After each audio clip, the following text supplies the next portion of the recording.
The last part of our program for you tonight is the Forest Park High School Wind Ensemble. This is the top performing band that we have here in the Bruin Band program.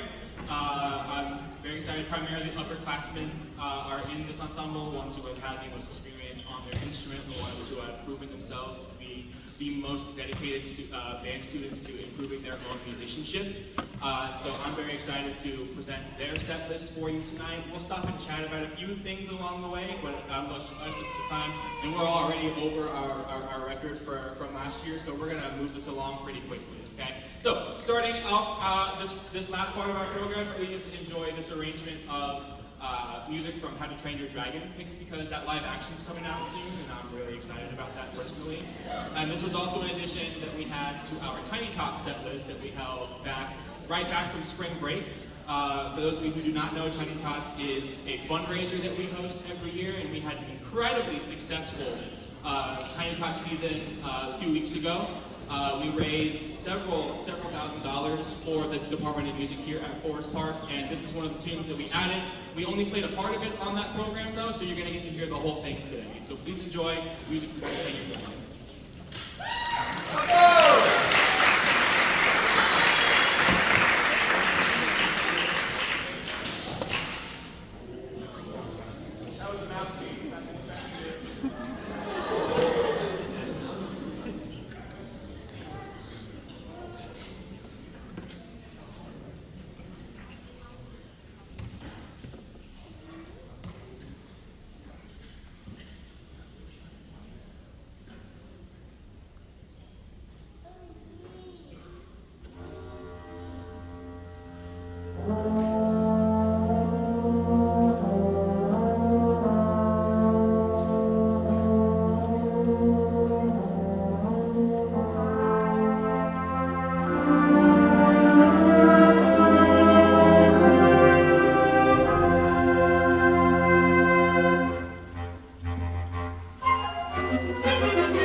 every year, I make it a point to try and program a very classic piece of music from the entire band music repertoire or canon, if you will.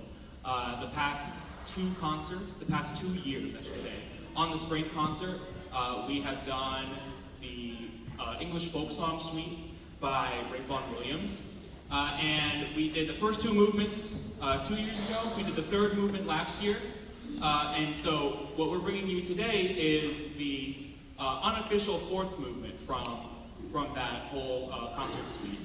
This is Sea Songs by Rick Vaughan Williams. It's a collection of folk tunes that are related to the water, the ocean, right? Not necessarily sea shanties, but kind of sound sea shanty-esque. Okay? So this is one of those pieces of music that, in my opinion, every band student should play at least once before they hang the instrument up. And if students, for some reason, decide not to pursue music after they graduate from high school, then at least they'll have played this piece of music. So please enjoy Sea Songs by Rick Vaughan Williams.